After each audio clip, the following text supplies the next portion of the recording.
Assalamualaikum warahmatullahi wabarakatuh. Perkenalkan, nama saya Suwatini dari Prodi Pendidikan Agama Islam.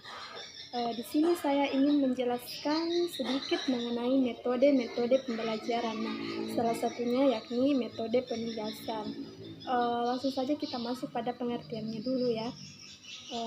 Metode penugasan juga disebut sebagai metode resitasi. Menurut Meliana dan Johan, metode penugasan atau pemberian tugas ini dapat diartikan sebagai suatu cara interaksi belajar yang ditandai dengan adanya tugas dari pendidik yang diberikan kepada peserta didik.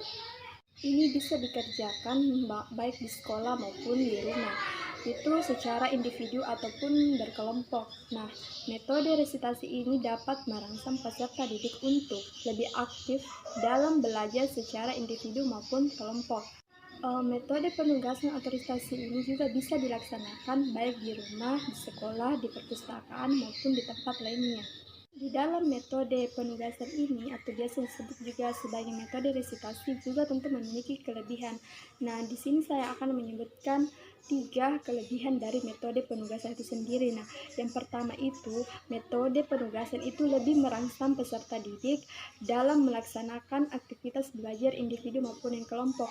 Yang kedua, dapat mengembangkan kemandirian peserta didik di luar pengajaran pendidik.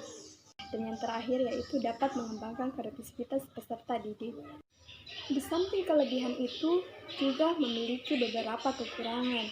Nah, di sini saya akan menjelaskan sedikit kekurangan dari metode penugasan itu sendiri. Yang pertama yaitu tidak jarang tugas yang diberikan itu diselesaikan dengan cara meniru pekerjaan orang lain.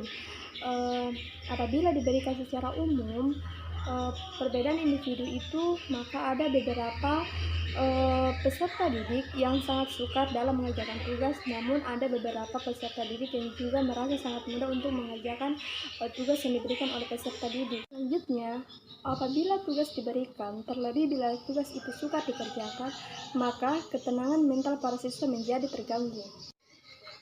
Dari kelebihan dan kekurangan dari metode penugasan itu sendiri tentu memiliki beberapa tujuan.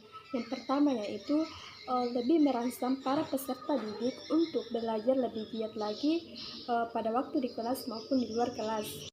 Kemudian, metode ini dapat mengembangkan kemandirian peserta didik yang diperlukan di kehidupan kelak. Dan yang terakhir, tugas dapat meyakinkan tentang apa yang dipelajari dari seorang pendidik, lebih memperdalam, memperkaya, dan memperluas pandangan. Itulah beberapa penjelasan mengenai metode-metode pembelajaran, terutama dalam metode penugasan. Sekian dan terima kasih. Wassalamualaikum warahmatullahi wabarakatuh.